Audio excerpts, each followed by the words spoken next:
Milyon-milyong Katoliko ang sumulubong kay Pope Francis sa kanyang pagbisita dito sa bansa. Pero pagkatapos ng lahat, bumulagta naman ang sandamakmak na kalat. Ang ilang gamit pa nga sa Luneta Park ay nasira at inapak-apakan pa ang bantayog ni Gat Jose Rizal. Napapaisip tuloy ang ilan, may magbabago pa ba pagkatapos ng pagbisita ng Santo Papa? Para pag-usapan yan, kasama natin ngayon sa studio si Dr. Jail Cornelio, Sociologist of Religion at Direktor ng Development Studies Program ng Ateneo de Manila University. Magandang umaga, Dr. Cornelio. Good morning, Javi. Yeah. It's good to be here. So ikaw isang academic, no? Professor ka ng Sociologist of Religion. Ano bang ginagawa ng Sociologist of Religion? What do you study? Okay, maraming nagtataka kung ano nga ba ang Sociologist of Religion. It's a social scientific approach upang unawain ng religion. Ibig sabihin, hindi kami interested ang mga sociologists sa whether God exists or not. No? We're interested Theology in siguro yun, or philosophy. Or philosophy, or metaphysics, halimbawa. Tinuturo yan sa Ateneo.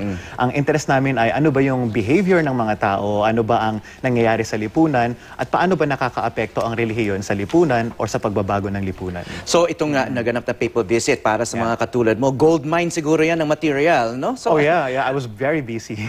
Okay, anong main takeaway mo dito? Marami eh. Kung tutuusin, pwede nating tingnan yung pagbisita ni Pope Francis bilang at yung fanfare, so to speak, na yung mga nangyari bilang popular piety or yung everyday devotion ng mga Pilipino na walang pinagkaiba in many ways dun sa devotion na binibigay ng maraming Katolikong Pilipino sa Black Nazarene or sa Santo Nazareno, which happened in the same month. Exactly, exactly. So if you would ask me kung ano yung magiging characterization ko nito, this is popular piety at its best, you know. At its peak, maybe? At its peak, maybe. Kasi sinasabi na, this was the biggest public gathering in Philippine history. No? Mas malaki pa sa noong 1995 papal visit. Pero may mga, may mga sinulat ka bago dumating ang Santo Papa and afterwards. No? Sinasabi mo, okay, nagkaroon tayo ng inspirasyon. Okay, there's a widespread feel-good effect nitong Santo Papa. Sabi mo, that's too soft, no? Kasi ang daming problema ng lipunan, parang sayang ang enerhiya. This energy that people have maybe newly discovered or rediscovered. Kailangan ma-harness to para magkaroon ng magandang epekto sa lipunan. Hindi lang sa individual, hindi lang magkaroon ng magandang emotion. So ang dami kasing emotion, no? Relief, gratitude, relief na walang nangyaring masama, gratitude na nakarating dito, and then general joy, no? But beyond that, siyempre ang tinitingnan mo yung kalawakan, no? Yung lipunan in general, no? So ano ba yung posibleng magandang benepisyo nitong pagbisita ng Santo Papa sa atin? Nako, well, primarily yung nangyari kasi to me as a sociologist, more than anything else, it was religious inspiration at its finest, if you will. Kasi nagbunga ito ng sinasabi nilang Pope Francis effect. Isa itong bagay na tinitingnan ko ngayon, ano nga ba ibig sabihin ng Pope Francis effect? At kitang-kita naman natin na marami mga tao dito mismo sa GMA, yung blessed by the Pope, you know, yung hashtag blessed by the Pope. Marami talaga ang sinakyan yon, so to speak, dahil tingin nila pinagpala talaga sila. Pero ang magandang tanong bilang ako bilang akademiko o tayo sa lipunan ay kung ano ba ang bunga nito dun sa mga bagay na pinagsasabi ni Pope Francis, particularly pagdating sa corruption, sa social justice, sa pagkalinga sa mga mahihirap. I think medyo soft yun. Tama ka na yun ang aking characterization doon. It's soft whether it affects human behavior is another thing. So, kung tutuusin, meron talaga tayong disconnect sa Pilipinas between popular piety and, if you will, public morality.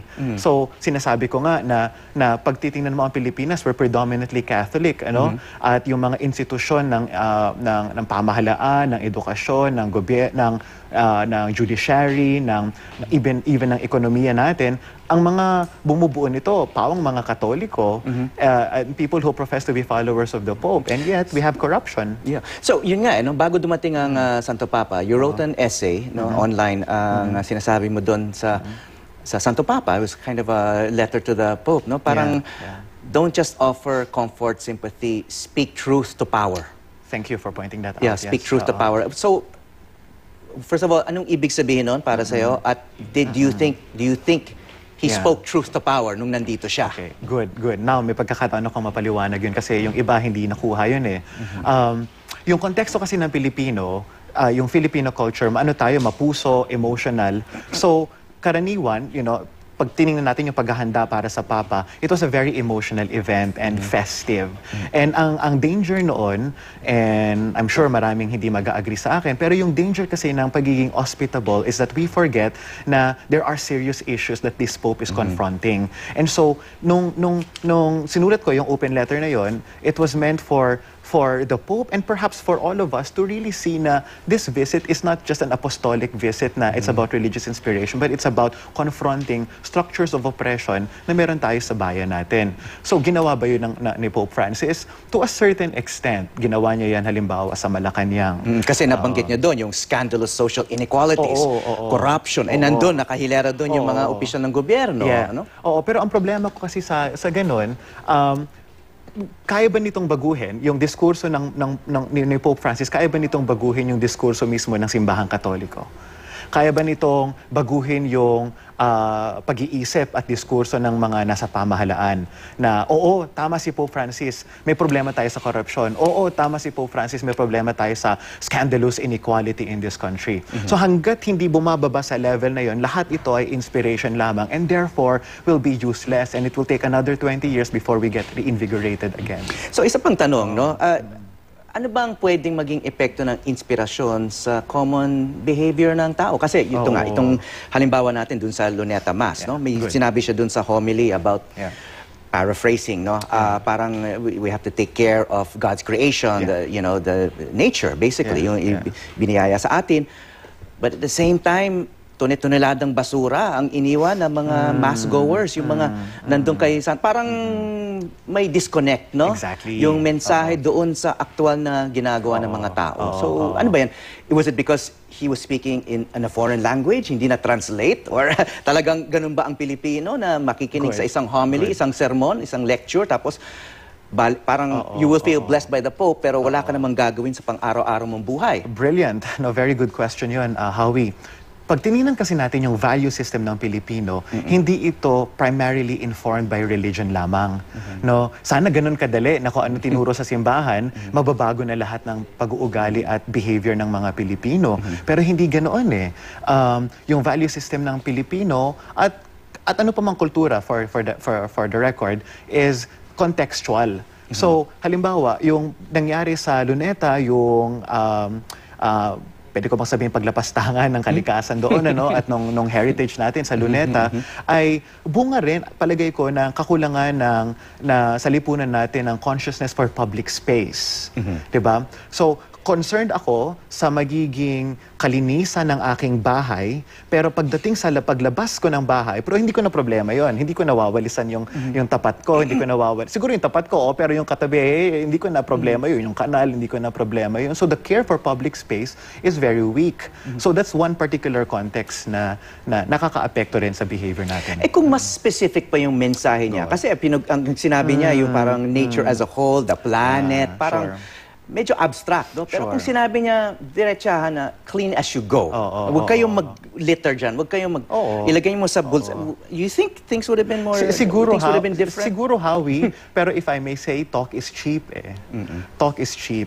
As a sociologist, I view behavior not simply as a product of words, but also as a product of how the environment is shaped, how the laws are implemented, how the system fosters us to behave in a very particular way.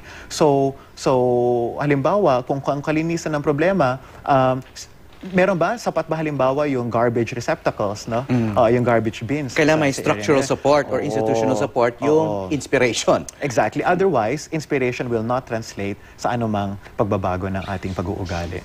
So moving forward, ano ba yung dapat mangyari para yun magamit para sa kabutihan itong energy na to? Kasi some people have said, well, 20 years ago, parang for those old enough to remember, there was a similar euphoria, feel good, very successful papal visit, 1995, and then it was followed by two government administrations, presidencies that were very troubled. And then parang hindi naman nawala yung mga problema natin. Of course, people back then in 1995, after the Pope left, Pope left, parang they were also feeling blessed and all of that, no? Parang people are saying, baka after all of this fades away, yun nga, it's just going to be the same old society. At mukhang ganun na nga nangyayari ngayon pa lang, hindi So it might be too early to tell. Too early to tell. I don't know, maybe you know more than me. You're a sociologist. No, sometimes I'm very critical about this, to be honest. Pero dalawang bagay it was positive in the sense na yung pagdating ni Pope Francis, it solidified in many ways yung values ng Pilipino at yung mga mensahe niya, yung pagkalinga, yung kahalagahan ng pamilya, lahat yon ay nag-resonate sa maraming mga Pilipino.